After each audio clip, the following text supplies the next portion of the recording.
I will try to give a brief introduction on our work on in the DRC and how we support the EITI implementation there, and also how we work with other partners in that support. We will try to highlight some of the challenges that we see as challenges that EITI is working on, but also internal challenges related to EITI itself. We will try to also draw attention to some of the achievements that have been made, despite all those challenges. Maybe just, I have two key messages about this presentation, so I can just tell you that now. And the key word here is that contribute. That is the operative word that I want to leave you with. The EITI itself does not solve all the problems. We contribute in helping resolve certain issues. We believe that EITI in the DRC has contributed to an increase in transparency, and we will try to show you how. It has led to some improvement in the government systems, which in turn also has contributed to increasing government revenues, but we are not claiming causality here. We are just suggesting association. So more rigorous impact evaluation would need to be conducted to conclusively come to that conclusion. The second aspect of the presentation is what we call dissemination, public debate, and things of that nature. And here again, we do not claim to have alone solved all the issues, but we want to draw attention to some of the robust public debate we have seen in the DRC as a result of these disclosures, and the work also conducted by others in this space. So for the first part, I want to give you a brief outline of what EITI has, a little bit of history of the EITI in the DRC. So it is now for about 10 years since they committed to implement the EITI. They put together a national commission that actually has high-level representative from all sides, especially from the government, where they have 5 ministers. So all the relevant ministries sit in this multi-stakeholder group. Essentially, it is an interministerial committee with civil society representative and companies representative in that committee. So that representation alone sets them apart from what we see in other places. But they also have, obviously, a very complex sector, and you can see from this timeline how difficult it was to get data out early on. It took until end of 2009 to get their first report out, and even then it was very limited. If we want to talk about disclosure as per the EITI standard today, we have to look at the 2013, late 2013, when they published the 2011 EITI report that led to the lifting of the suspension. But from there, from 2013 onward to 2016, significant progress were made. You will see a lot of reports being published, and there are a lot of changes happening underneath that process. But you will see also gaps in disclosure in 2016 and 17, and that had to do with internal governance challenges related to the EITI itself that we can come back to at the end. And we have the EITI National Coordinator, who is also a board alternate. She's Marie-Therese, who is the National Coordinator ad interim at this time. Maybe just before I pass here, I would just say that the validation is due to commence next Monday, by the 1st of July. So they have still not published the 2016 report. They may or may not apply for an extension, but that is not the purpose of this presentation. I am focusing more about achievement and results so far. Maybe just to give a bit of context in terms of what the magnitude of the challenge that we face in the DRC is that if you look on the left side here, you have taxpayers, large mining companies, and all the way down, you will see the smaller and smaller mining companies there. And in the middle, these are nomenclatures. These are revenue streams. They have something like 53 different revenue streams in the DRC. And every single line here is a revenue stream. It has to have a lot of bureaucracy behind it to enforce that and make sure that those taxes are collected and so on. So on the other hand, at the other end of the spectrum, it's the government agencies that receive those taxes and send some of those revenues to the Treasury. And in that group, you have about 15 government agencies that are engaged in this. Just the smaller part at the bottom there, the state-owned companies, they have 9 of those. So it's a massive challenge. It's a very fragmented sector with a lot of revenue streams that require a lot of resources to monitor and so on. And you have also a lot of government agencies involved in that, what brings layers and layers of complexity, making the challenge of transparency even more difficult. But having said that, the positive aspect is that this is a very small clause in the standard, fiscal regimes. It's just 2 sentences. It's one of the very limited things, and it's not even strong language on how that you are supposed to describe this and so on. But in the case of the DRC, this is highly relevant, and it requires a lot of work. So a very small clause in the standard can take huge proportions in contexts like this. Now, I want to highlight, as part of that requirement as well, we have almost like a footnote there saying EITI reports should highlight ongoing reforms. So here are some of the ongoing reforms. They have adopted a mining code in earlier this year that has been it is now signed into law. Essentially, it is focused on increasing taxes for the government, increased revenues. The key changes are the taxes on profits should change from 3D to 35%. The double the government takes in various mining projects from 5 to 10%, and they increase the royalty rates from 2 to 3.5% for the copper and cobalt, which are now also considered strategic minerals, which make them liable for other changes at a future stage.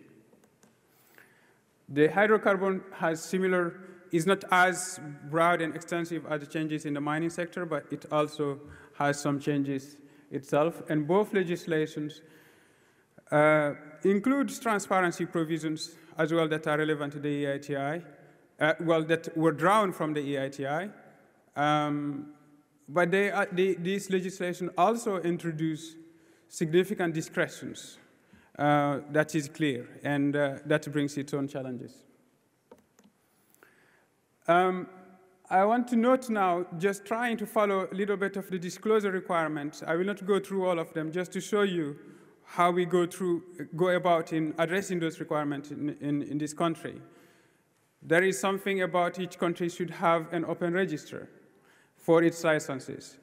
And in the case of the DRC, back in 2013, when this committee met, they came to the conclusion that nobody in the country actually had a full list of companies operating in the country. So it was a massive challenge to update their systems and their cadastres and to have a system that would track who is operating there and the licenses and so on. And I should note that the World Bank assisted a lot here with support from DFID as well to put this system in place. It is now operational for the mining sector. It tracks about 1,500 licenses, both exploration and production. It is more or less regularly updated. The last time this was updated, it was in March this year. The idea here is when we talk about mainstreaming, the idea here is that this information should be published online in a much more timely manner, at least where it is available. And they are able to do that for the mining sector as per the cadastre. The hydrocarbon sector is a different story. That information is not available. And they use the EITI report to provide some of the information, but it is not even sufficiently disclosed as per the EITI requirement today, let alone their own objectives related to that. The EITI report tried to, there is this annual check, if you will, when you have this system that function, to point out some of the inconsistencies they see. And I'm putting this here not as a negative thing, because there are inconsistencies very often, but it's actually a robust system to have something that can be routinely checked and highlight things, licenses that should have been removed from the cadastre if they are not compliant with the regulations, or they are not paying, or they have, the license has expired and the person has not bothered to renew it, and so on. So there are a number of things that this table is doing in a positive way. So unfortunately, sometimes this is always shown in the negative light, but there is something to be said about having that routine checks and pointing out those gaps. I move on to the contract transparency, but just to wrap up on licensing issues, I don't want to sweep under the rug some of the challenges, one of the big ones being the issuing of the licenses. That process, we hope, will be clear in the ongoing reporting they are doing now, but up to now, it is not very clear. The process for how licenses are issued are not clear, and the criteria used to evaluate that is not always clear. There are even practices of closing the cadastre for a few months at a time to create a waiting list, which may have reasons of administrative reasons, but it also creates higher risk of corruption if you have a high list and you are maximizing discretion for the entities that are issuing those licenses. So there is a lot of work to be done on the license. I don't want to suggest that just because they have this public register, everything is going well in that regard. Now, on the contract transparency side, the DRC is a pioneer in this regard. They adopted a clear government policy in 2011, prior to the adoption of the EITI standard, that mandated these disclosures within 60 days following signature. That was, the IMF deserve a lot of credit for that. They are one of the key actors who helped shape that policy.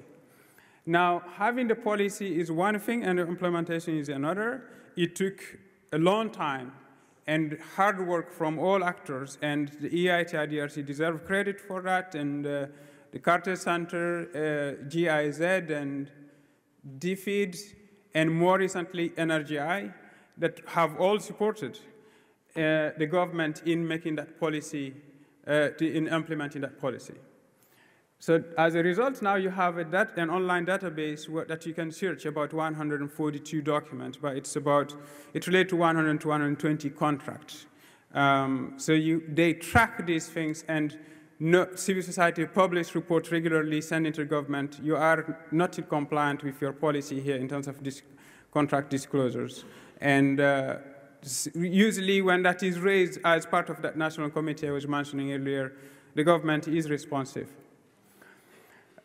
So it is a massive achievement. It just looks silly from here, but I encourage you to go and search it. It's fairly up to date. And last time, since April, I have seen at least 5 contracts being posted here. So it is fairly regular. It is still, I believe they're still running a little bit behind. And we have here, for example, new contract being signed recently, and it would be, that practice is not always there yet, but we are getting there to the point where civil society and other actors are saying, this is the policy, you have signed it, remember you have 50 days, 60 days to make this contract public. But very often it has to wait these annual checks that I was mentioning earlier. I want to give you, because this is an implementation deep dive, I'm sorry to go deeper here, but this is an example of a contract. It's a very, very complex contract. But this is the famous CICOMIN agreement that is mapped out. It's an infrastructure provision contract between the Chinese and the government of the DRC. It's $3 billion in infrastructure development and another $3.2 billion for the development of the mine itself. I want to highlight it because it took a while, but that's at least a robust process was undertaken to make sure that stakeholders understood the content of that contract and the application, and they have the means to monitor it. And one example here is how infrastructure projects are covered in the EITI report.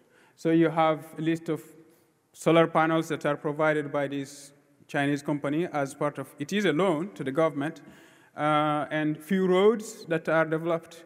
This is for disbursement to build roads in Lubumbashi and in Kinshasa for this was in 2015, and renovations of few hospitals.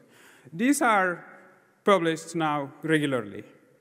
But tracking those is not an easy task because all that is just one line there.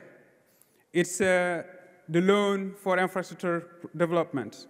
Then you have another line related to the mining project itself that goes through the subsidiary.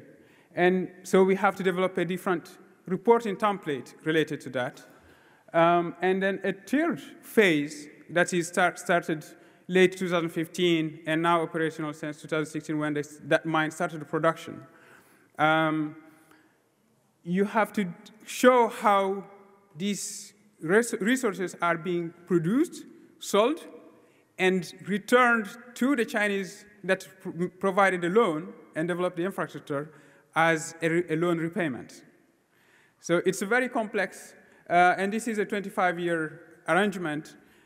We believe the last part, this last reporting template, I think we are not there yet. But for the other two, there are some good systems in place. Where the last one for the loan repayment and the tracking production, that is something the EITI DRC will need to work a bit more on.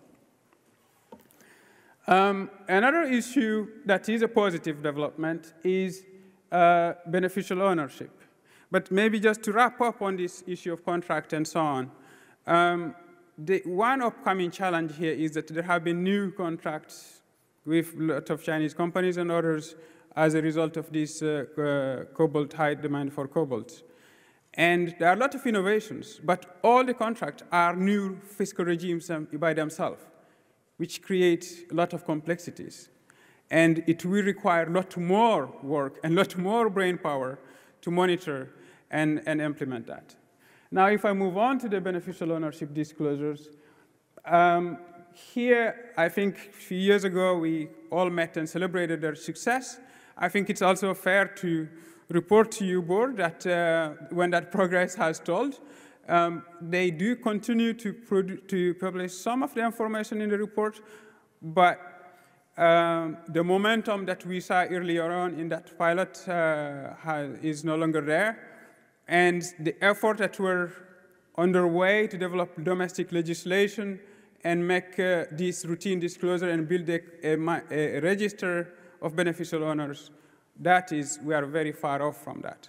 So while they did receive a prize on beneficial ownership 2 years ago, it is possible that they may not be able to have a beneficial ownership register by 2020 as required. But the information is there. This is just an example for one company, and they have this for about 50 companies on the mining sector. And we hope that at least as part of the reporting process, that effort will continue. And it has taken us, my colleague Indra and I, Indra was there very recently, it's a lot of work to assist and support and make sure the disclosures are being made, but also systems are being put in place for future disclosures. One area of challenge that I think for obvious reasons it doesn't need a lot of time here is the state-owned companies. We can just say that that is an area where we are supporting them. We are doing some targeted efforts to support, but it is a massive area of challenge just because they have so many of them and there's so many rules, so many regulations applicable to and who is reporting to who has acting on whose behalf. That is a massive challenge. And it contributes to the issue of fragmentation that I was mentioning earlier. Having said that, on the production data, that is something that they are getting more reliable now and publishing that more regularly and in a more granular way. This is just by commodity, but they also have it by company, and they give that disclosures per company you will see here, Tenke-Funkurume, for example, its production and export of copper and cobalt, and the quantities and the values. And that is done for each company. We hope that level of details will continue. There is a lot of work to be done to monitor that, and we have received requests from them to help develop systems on how to value those commodities and so on, because there are a lot of technicalities related to that the government agencies that are supposed to follow it don't necessarily have the tools to do so. I should mention that the Carter Center and others have done a lot of work on those issues also that helped contribute to where they are today. In general, I think it's fair to say these are the trend lines of total revenues reported over 10 years or so. It's quite a jump from $400 million they had in 2009 in annual revenues to $2 billion in 2015. Now it's only about 1.2 billion that goes to the Treasury, and again, because of this high fragmentation, a lot of the resources are not going to go to these different government agencies that also regulate the sector. I want to mention very briefly the issue of artisanal mining. We have not done direct work on that yet, but others have done, and there are some emerging good practices. As you know, there are about 2 million people who depend on artisanal mining for their livelihood in the DRC. And especially in the East, and this is data from EPIS that has done excellent work on this. This is a network mapping that maps out all the routes of trading hubs of artisanally mined minerals from the East. And it's very detailed and has also variables like whether it goes through areas that are controlled by arms groups or government militaries, and whether those armed officers are within government controls or not. So when it's blue, it's areas that they have verified to be less risky areas or fairly safe. And the red lines are trading routes to, for example, Goma, where you see it tend to be red, and that means some high-risk areas. But it's massive work, and the traceability of this system, it took a lot of work from USAID and a lot of other organizations to map this out. And this includes the treaties and gold and so on. We believe that something similar could be done for the cobalt sector, because the issue of artisanal mining and child labor and warlord is quite frankly being grossly exaggerated by the media internationally when it comes to cobalt. The estimates are anywhere between 6 to 10% that would come from the artisanal mining sector for cobalt. But here, if they are able to track these smaller commodities that are even easier to smuggle, it should be relatively not easy, but at least there is a model, a way forward to do that for cobalt as well, to give assurances of when minerals are coming from areas of high-risk areas or not, and also segregate between artisanal and industrial productions. Very briefly on the use of data, this is an example from the MapX, and World Bank provided support for this. And it's an example where they use the EITI data to provide a heat map. They associated with the licensing areas, and here you can associate areas of high revenues coming from that country and from that region or province, and also the level of poverty in that region. And that obviously is a source of tension and conflict. So that's what they try to map out there. Another area of use of EITI data that is very exciting, I don't know if GIZ is here, they have done extensive work in supporting journalists and students in how to use the data and how to interrogate it and communicate it. It has been quite impressive work. They have now these regular radio shows that report on those things. I don't think this is a trivial matter. If we recall the situation in how things degenerated very quickly in Rwanda in 1994, it was through radios. It was radios were the flames for creating that violence. So there are now solid research that shows actually you can help change perceptions and social norms through good, well-crafted communication tools like this. So it is, I think, a major achievement in itself by what they are doing. There's more work to be done in that regard. I will just conclude by saying that, of course, there are a lot of challenges to build robust systems. DRC has a unique opportunity now to take a window of opportunity. Maybe they don't have the optimal situation to take advantage of that, but you have the institutions you have, and high priority should be given in making sure that there is a minimum functioning of institutions to make sure that systems work, at least at the level of bureaucracy. I'm not talking at higher political level. Of course, the political decisions will be a factor in that. I also noted at the beginning that there is significant internal governance challenges, not at our level. From our side, it's just we are understaffed. This requires a lot of work to provide significant, sufficient attention to it. But from their side, they are also, we are aware of some of the challenges, and we believe that they are handling them, and I hope Marie-Thérèse can tell you more about that. But the point I want to make about it is that from the Secretariat side, again, with support from partners like GIZ and others, we feel that the issues and allegations that were made, the issues that were raised, were investigated and robustly, and they are trying to implement systems to regain trust. Thank you.